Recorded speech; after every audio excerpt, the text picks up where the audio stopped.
Hello, welcome back to RheumMates, and I'm delighted to be back interviewing again, which I haven't done very much of recently, for various reasons. But venturing away from the normal topics of conversation, although still remaining in the realms of rheumatology, for this interview with Faye Stones, who is a really interesting combination as a character, really. So not only does she have ankylosing spondylitis, but is also head of MSK services as a physiotherapist, so can give some really good insights into various aspects of being diagnosed with this condition and then her journey with that. We centre quite a lot around the symptoms that she has had and how she's managed them, but also how being a physiotherapist has affected her journey as well, which is really, really interesting. And then we also go on to talk about how it affected her with regards to pregnancy, and we try to come to some conclusions around what advice could be given to other ladies who are either thinking of becoming pregnant or are pregnant or are about to give birth, who also have inflammatory disorders. So hope this is useful on many different levels, and certainly we branch into the sort of pelvic health, female health sphere here with our inflammatory hats on. Please do get back to me with any thoughts, information, patients that you might have seen who have been on similar journeys, and I'd be really happy to hear that. You can find me, of course, on social media, the Rheumatology Physio, or you can email me, jack.march@choosehealth.co.uk. Finally, I'm going to shill a little bit for ratings, reviews, whatever you can do on your podcast platform would be absolutely brilliant. And don't forget to follow, of course. Lots more rheumatology content to come. I'm going to put a real dedicated period of time into trying to create some content for you all, and really look forward to doing that and hopefully hearing from you all as well, as we progress through time. So enjoy this, tons to learn, lots of things for me to take away, lots of reading for me to go and do as well. So hopefully you will find it as interesting as I did. So I'll leave you now and we'll go on to talk with Faye Stones.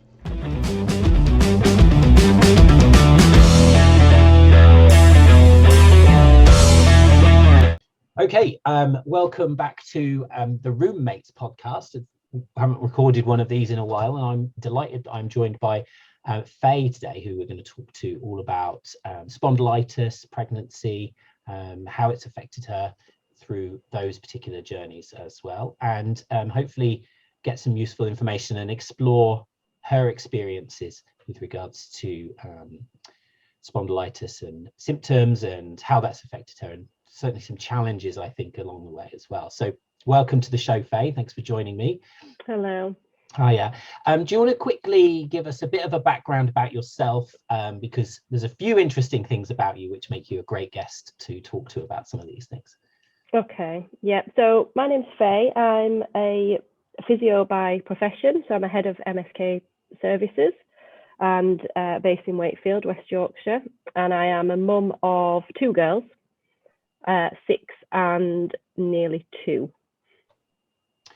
Perfect. And you have a couple of relevant diagnoses as well, don't you, for our audience? So do you want to tell us a little bit, not too much detail, but a little bit of background as to what happened to you, how you got those diagnoses, and then we'll go from there. Yes, it's a bit of an unusual journey to diagnosis, I think, than what you're typically told to look out for. So I was diagnosed when I was 23, and quite suddenly. So it's a bit of a funny story about it. So I'd been on a hen do in Lincoln, and I remember driving back from that weekend and thinking, I've got this really, really severe pain. Anyway, this escalated over a number of days, and I was due to start a new job as an MSK physio. So my motivation behind seeking help and advice was purely pain relief, because I didn't want to be starting a new job, not being able to walk and being quite visibly in pain.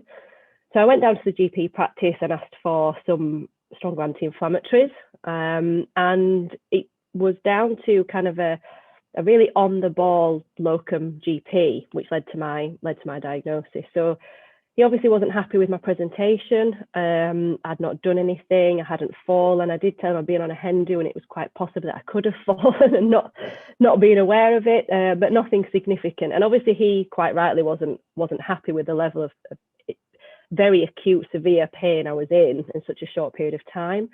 So he sent me for an MRI scan, and gave me the anti-inflammatories quite usefully.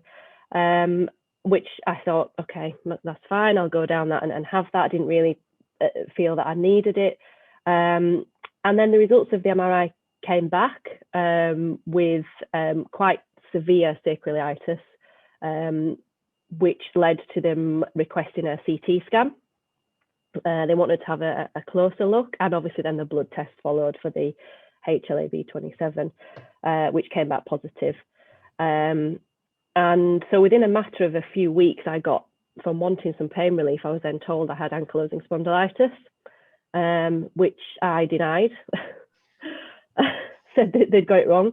By that point, my symptoms had started to settle a little bit, and I think my focus was on just on starting a new job. And this was the kind of, I didn't really have time to be bothering with this. Things seemed to be starting to calm down. So I sort of said, that's really nice you think that, but I don't think I have.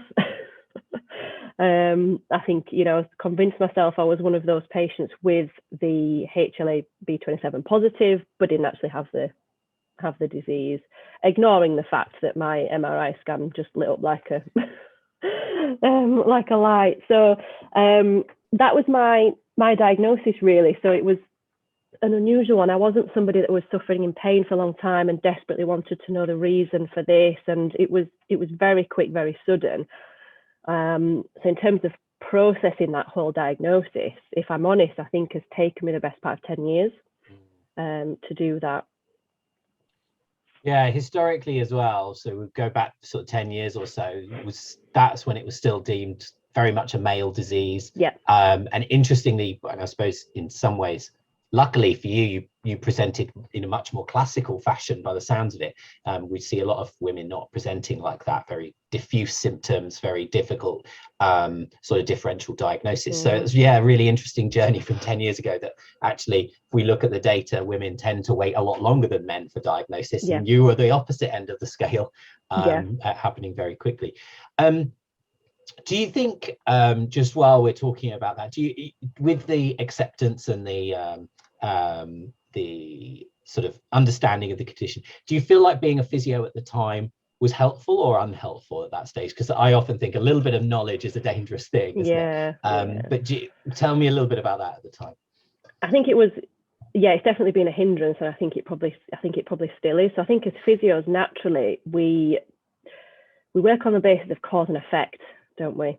And with something like ankylosing spondylitis, that doesn't really fit.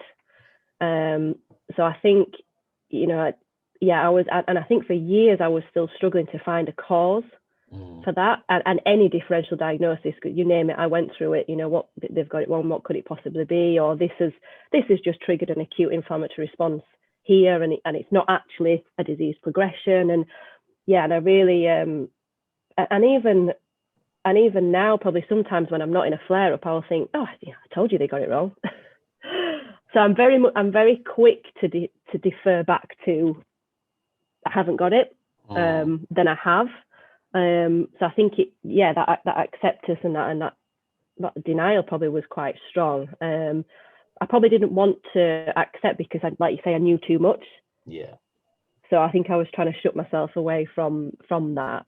The first rheumatologist I saw actually was a shocking experience. And I think you find this as a healthcare professional whenever you seek any medical advice, is that there's a lot of assumptions made, perhaps about where you're at with something, your understanding of it, and all of that. And I think you're not necessarily treated the same way that somebody else would be. So I remember his words, and he said to me, I didn't really fully understand it, wasn't accepting it. He said, don't worry, you have this disease, but you'll die of something else, was his initial consultation with me. I thought, great. And I was, I was having all the bloods taken, and they weren't really fully explaining the journey to me as perhaps they would have done with a patient. I think they just assumed, these pathways, you're a physio. When I didn't have experience in rheumatology, that wasn't my area. So yeah, I think more could have perhaps been done there, definitely. And also because I wasn't looking for a diagnosis. I think a lot of our patients, they are, aren't they? They're looking for an answer. They're looking for an answer to their pain. And once they've got that, they almost feel a sense of relief. Whereas I was the opposite, that I was trying desperately not to have a diagnosis. And I think that's even as professionals ourselves, we're not really prepared to manage patients that are coming from that angle. There's a big sense of permanence about, especially something like ankylosing spondylitis or its related sort of subsets. Like, it's, so something's gone wrong genetically, has it? Well, that's not improving, is it? And that bit of knowledge about that is, and then being told some of those things that you were then told, you're not going to die of it. It's like, but it's going to be crap for years. It's not very helpful, is it? So that's really interesting. And I think, I would hope nowadays that we're a bit better explaining those things and gaining an understanding of what's going to happen. What was your, you said about anti-inflammatories. What was the process like with medications? Just, and where are you at now with medication? Yes, obviously I was very anti-medication, being a physio. I was, I think we make the worst patients, don't we, really? And, I went down the classical route of courses of things like naproxens and celecoxib and that sort of stuff. And because of the way mine sort of presented, so I had that initial very strong flare up, very, very severe flare up. I wasn't able to weight bear through my left leg at all. I remember trying to walk the dog with one crutch and the dog in one lead, and tying a jumper around my waist really tightly because that seemed to help with that with the SI joint, and doing all sorts of things. And because of the hypermobility side of it, medication's always been a tricky one because I don't fall into particular criteria for that, and I've not particularly wanted to. I've always tried to manage the flare-ups with the least medication as possible.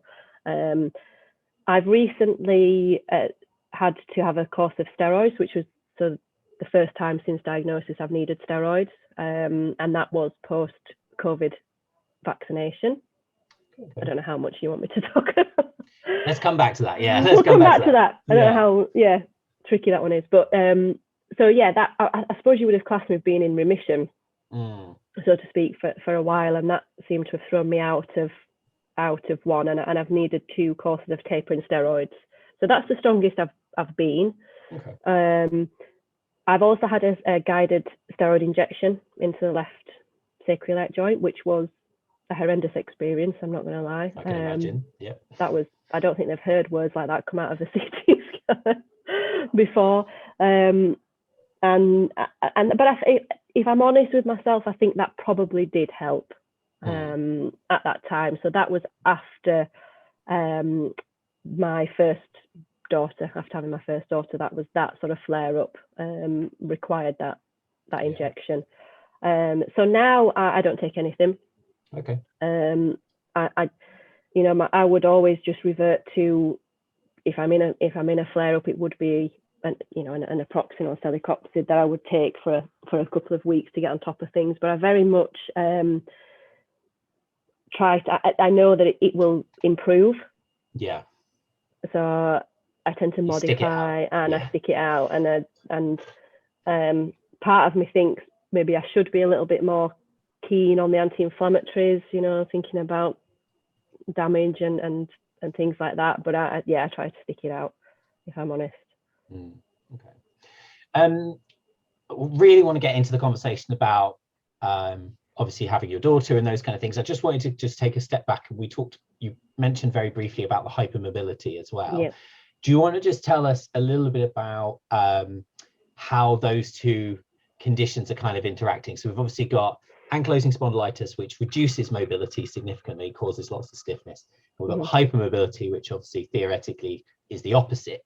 How's that been, and has that caused you any particular sort of unique issues, do you think?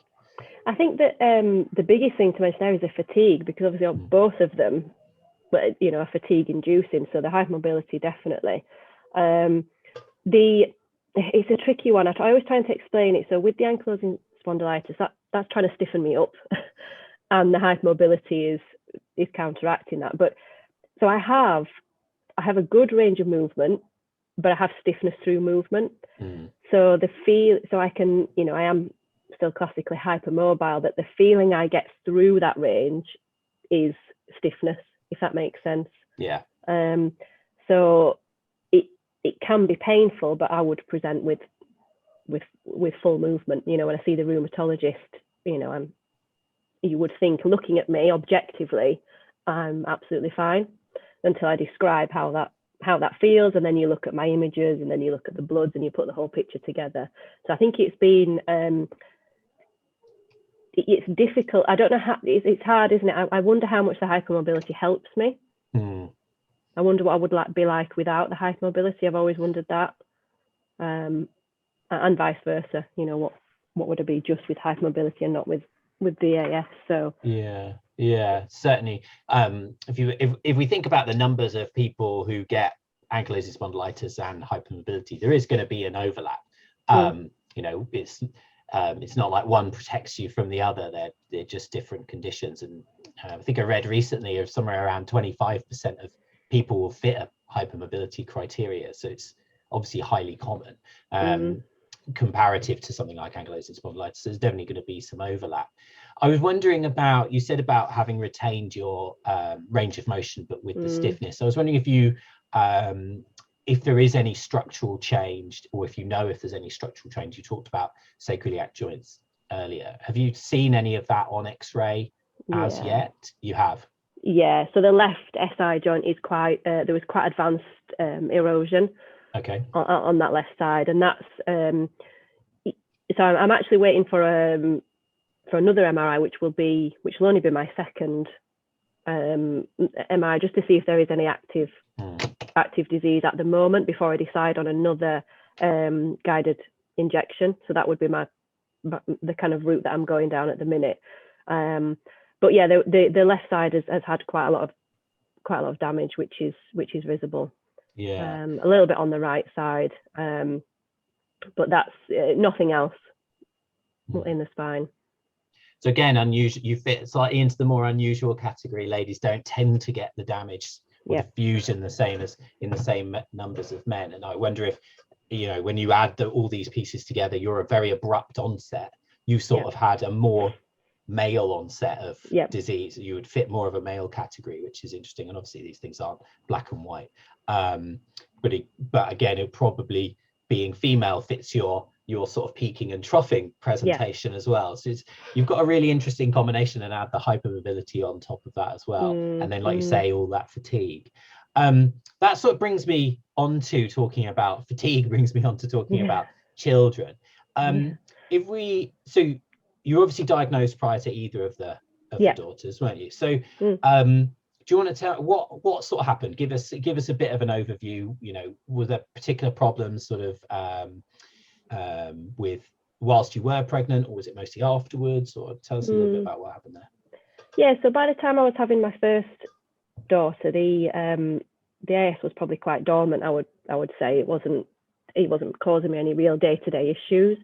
But when you obviously go through the checking of, you know, all your checks with your midwife and everything, you know, all my sort of medical records will pop up with all these things.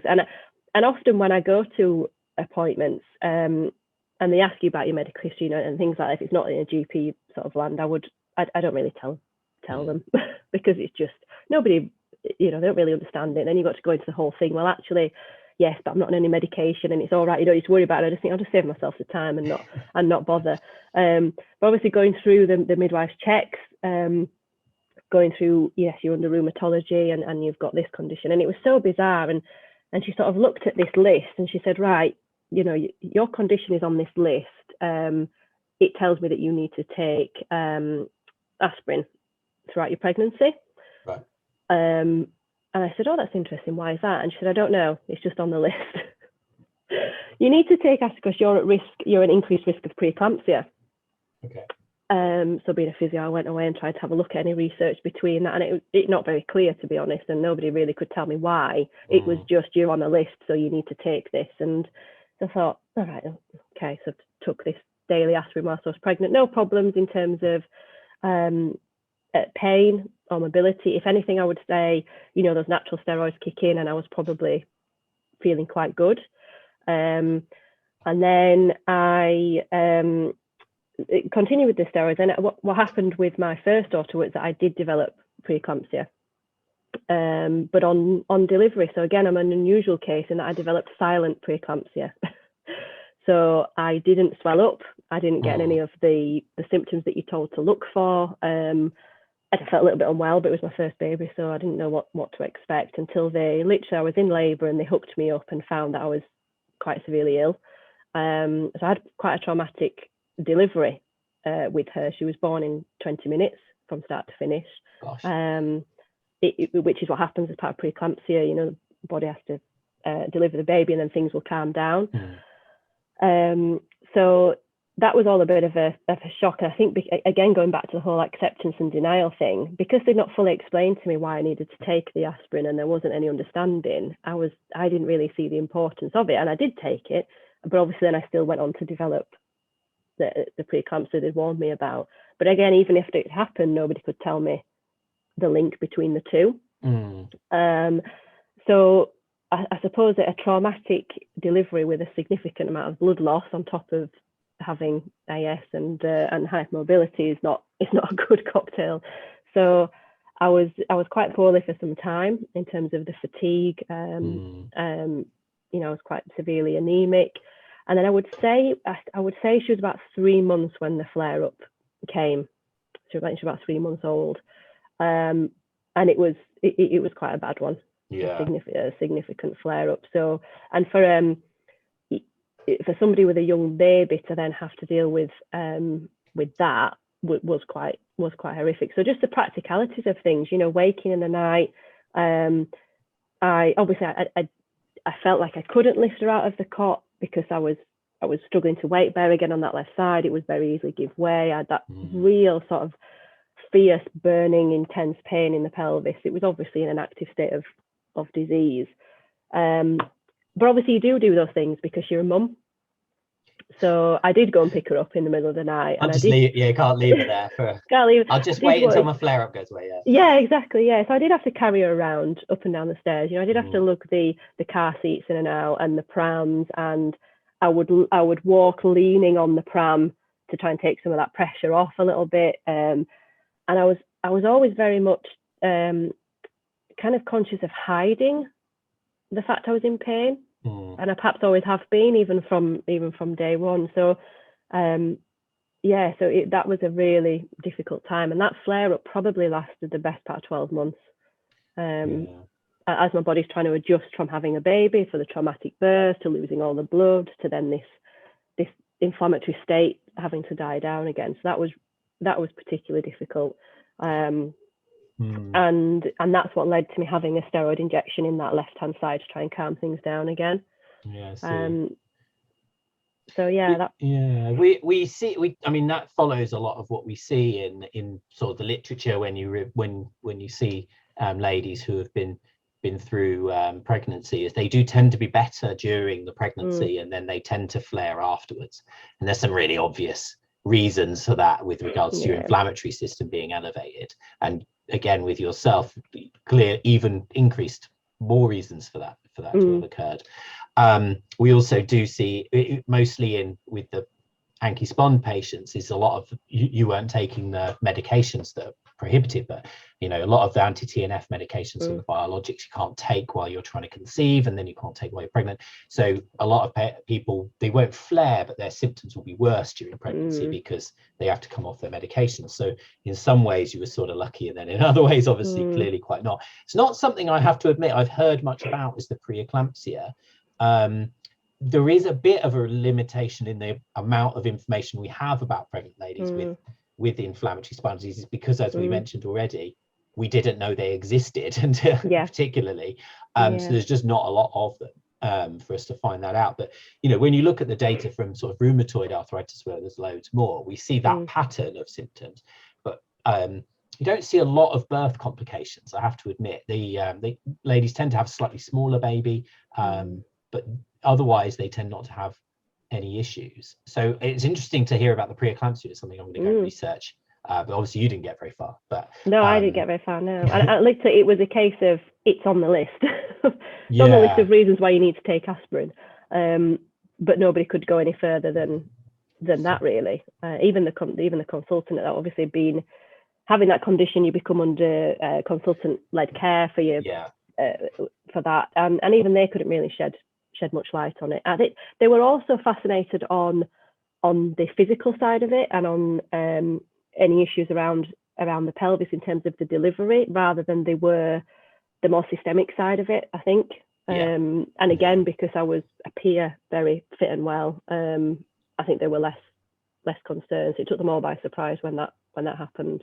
And again, it is more unusual for ladies for their sacroiliac joints to be damaged, for want of a better term. So I think you know, and obviously you need that mobility within the pelvis for the birthing period. So very, very interesting. And it doesn't sound like your sacroiliac joints are fused. So no. You probably wouldn't be able to read too much into that, but certainly very interesting. So you obviously then you had that flare for an extended period of time afterwards, and required that steroid injection. Did that then settle you down? Yeah. As I say, it wasn't a nice experience to have that done. But initially my thoughts was, oh my God, I'm never having that again. That was just horrific. But then when I've gone back and reflected on it and that period of time, I think it did. You know, I do tend to respond very well to steroids, and I think that did settle things. Okay. And then you decided you wanted another baby, did you? Yeah. I'll do that again. Why not? Oh yeah, no. Originally it was no, never, absolutely not do that again. But so there is a bit of an age gap. So 6 and 2 is enough time for you to forget what's happened. And how was that second time round? I'm guessing you were more prepared for things that might go wrong potentially the second time. So I think psychologically it was tough, if I'm honest.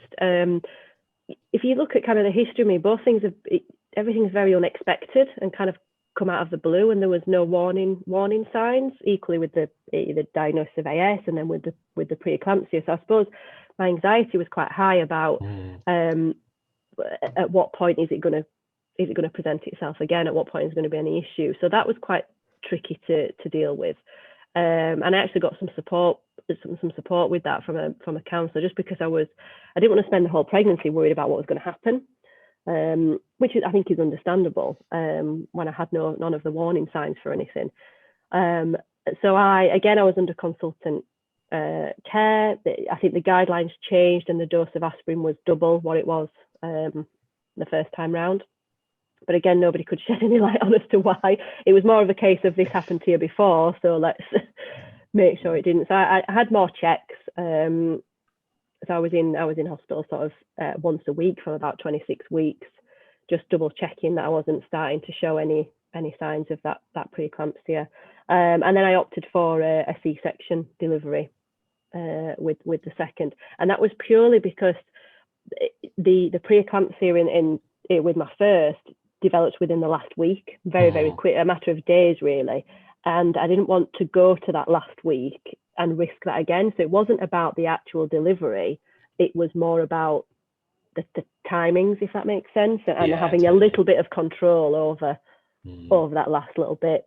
I can totally empathize with that to a degree with regards to not wanting to get into that last section.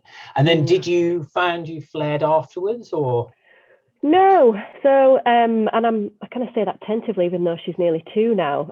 Still waiting. I'm waiting. I'm like, no, I didn't. Which again is interesting as to why I didn't that time around. I wouldn't say perfectly fine. I think with AS, you're never perfectly fine. There's always an element of something there, but I definitely didn't experience that very severe flare that I did with the first.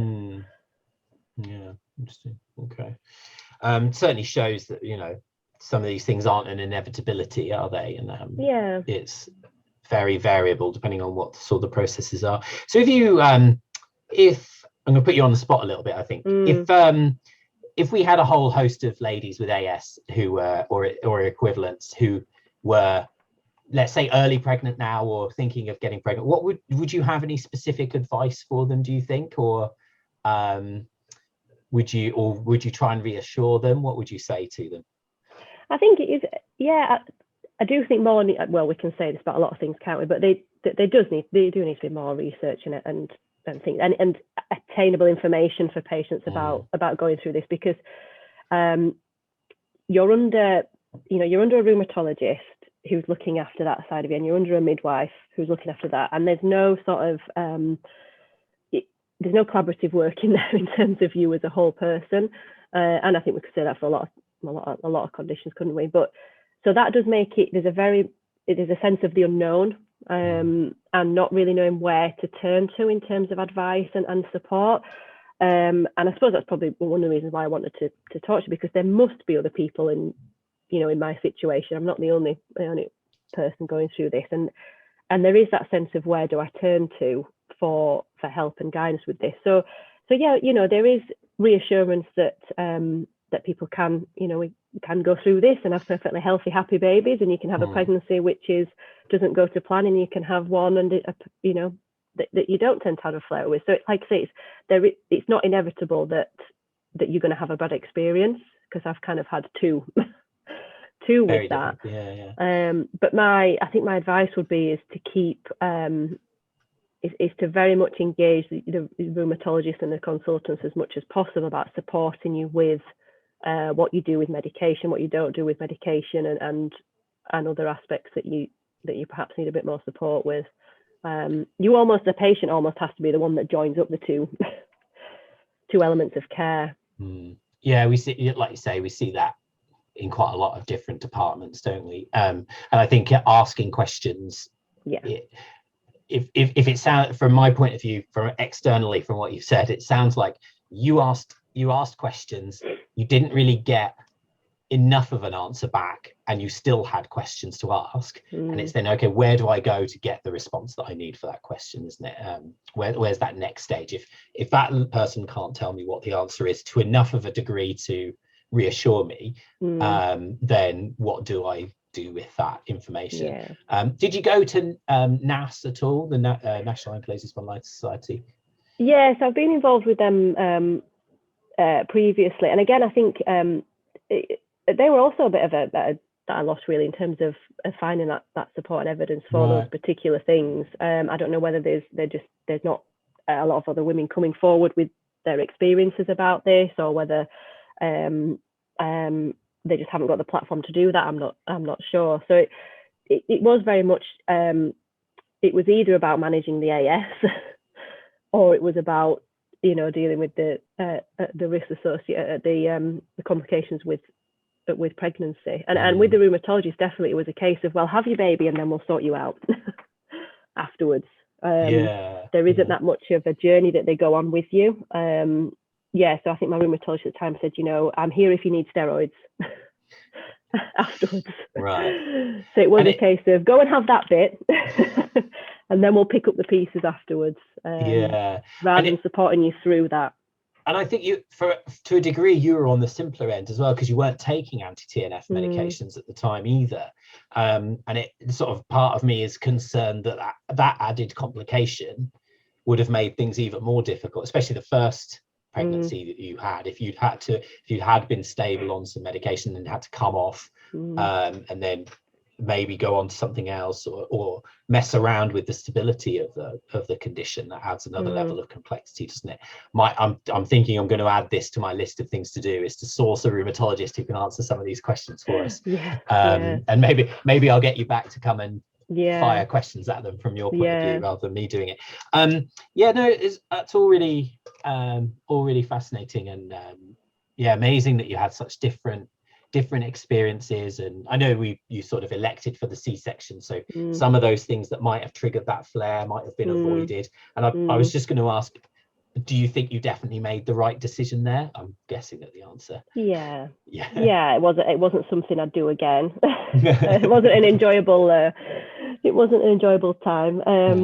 But I think that, but just for that peace of mind that I wasn't going to go into that, you know, as your pregnancies go on anyway, I think the anxiety for women just builds the further you go along. There's a lot of things to consider. So I think just by taking control of that one element that I could, it did help. Whether or not it helped, like you say, of avoiding a flare, we don't know. I don't know whether that would have happened or not. But I think, there was an element of control there which helped. Brilliant. This has been fascinating for me and given me lots of things to think about. Is there anything else you wanted to sort of get off your chest, or let anybody know, or any information you think might be useful to anybody before we wrap up? I think I suppose the only other thing to mention really is I suppose more so for the female side, and maybe it is the hypermobility that would make somebody like me appear well. So a lot of what I get, you know, if I mention to my staff that I have this, they don't believe it, because I don't know that they have the typical look of somebody with AS is, but I don't fit that sort of picture. I'm not there sort of complaining about my pain every 2 minutes, and I'm, you know, and I suppose that I would all, just for the professionals of your audience really, is I would ask them to consider what managing it well looks like, because are they actually managing it well, or are they hiding it well? What does it have to look like for you to say, or for you to empathize with somebody? I think just having an awareness of it does come in lots of different shapes and sizes, and the individuals will manage that condition in many different ways, whether they're in sort of, they've really taken control of that condition and they're very proactive and their self-management is really good. Are they more on the denial aspect of it, and actually, you know, they are sat there and their pelvis is burning away at them, but they're choosing not to tell you that, and they choose to, you know, and I suppose if you were to look at me to the untrained eye, you know, my gait would look fairly normal, my movement would look normal. So it's, I think it's just having that, consider what managing it well kind of looks like, and perhaps before making that assumption and using those phrases is to delve a little bit deeper into that. Yeah, and you've been very honest with us that you have hidden it at times and put a brave face on it and carried on regardless. And I wonder, you said, I just wanted to pick up very quickly on something you said a little while ago about should have been taking anti-inflammatories a bit earlier, or being a bit braver taking them, or being less brave and not putting up with it so much to take the anti-inflammatories. If you it's very difficult to give advice, I suppose, on an individual basis, but is that something you've changed your approach on? Would you now take the anti-inflammatories a bit earlier, or are you still stubborn? There's still a stubborn element. It doesn't help with the fact that I'm now an independent prescriber as well, so my knowledge on the effects of anti-inflammatories and steroids is too much knowledge is dangerous, I think, as a patient. And I do go, you know, to the rheumatology nurse with some very difficult questions about medication, you know, such as I'm very aware of the long-term use of steroids, particularly in women. So I'm trying to balance it between having that knowledge and protecting my other body systems, if you like, from some things, but also not completely just avoiding taking that. So I suppose I am a little bit quicker to do something to calm it down, because I do have that history of knowing what a very severe flare feels like, and I don't want to go back there again. But I will definitely not stay on them for a minute longer than I need to be. And I suppose not everybody's going to have that approach to things. So it's a difficult one. That's very similar to the advice I tend to give to people. I often say it, if you imagine that your inflammatory system is doing this, you need far less medication to intervene here than you do up here, and then coming off the other side. So I often say to people, it's better to take it early and then realize you didn't need it for a few doses than it is to wait for a few weeks and then realize, now I need a steroid injection, or I need 6 weeks, or whatever it is. But equally, it's got to be what works for the individual.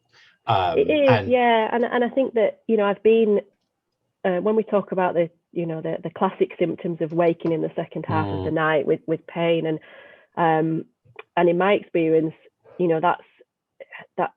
it's horrific pain. If I'm honest, it's a very, very fierce burning.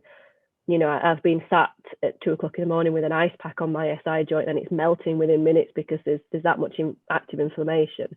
And not getting to that stage is important. Sometimes it isn't avoidable. In my case, I do seem to have a very fast acting, get these very abrupt flares rather than the slow burning sort of flare ups.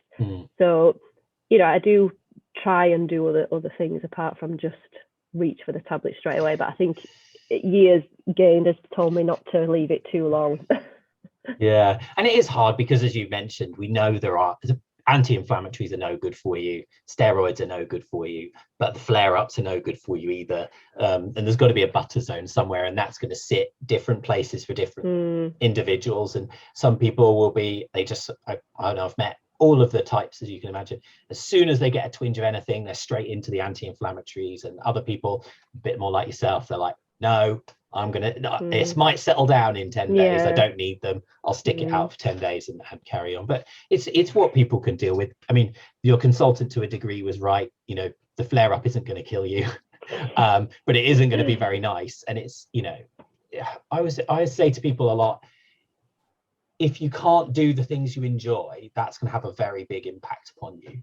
And if you can carry on doing the things you can enjoy, then you can tolerate quite a lot of symptoms. But as soon as you start to not do those things, then those symptoms become a lot more impactful on your life. And I think it's trying to find that balance, isn't it? Yeah, and I've definitely adapted, over the years when I was sort of, again, going through all the differential diagnoses I could possibly think of for having this, is I'll be, going back to that cause and effect. I was thinking about, if I get in the gym, I do some strength and conditioning, this is gonna fix me, this is what I need to do, because it would in the short term make me feel better.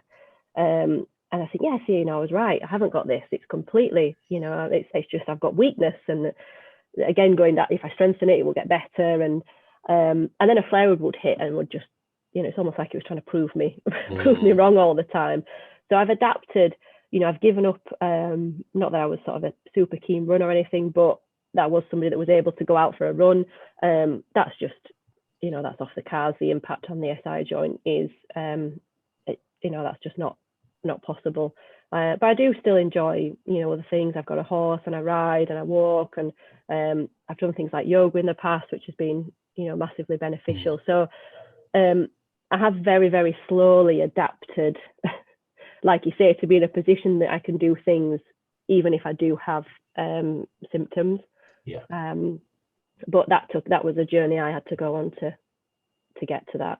There was a lot of kind of throwing my running trainers and saying I'm never going to be able to do this, and going to the gym and then walking out because I was in too much pain. And I battled it a long time, I think, to try and get control of it, which was difficult. But I've given up on those.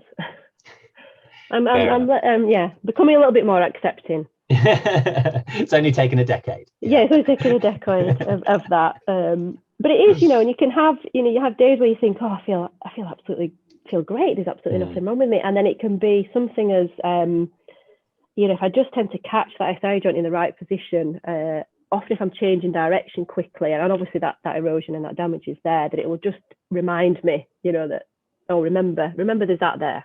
And then instantly, mentally, your brain does go to a bit of a negative place, and you think, you just reminded me something's there. But day to day, I would say I don't let it control my life. It isn't at the forefront of what I'm doing. Excellent.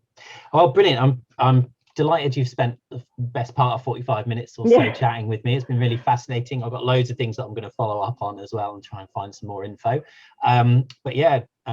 Thank you very much, and hopefully some people find this find this useful from your experiences, and I hope that anybody will get in touch with me on social media if they want to have questions, and I'll try and follow up some of the unanswered things we've done today. We've got 2 today. I'm going to put those onto my list of priorities.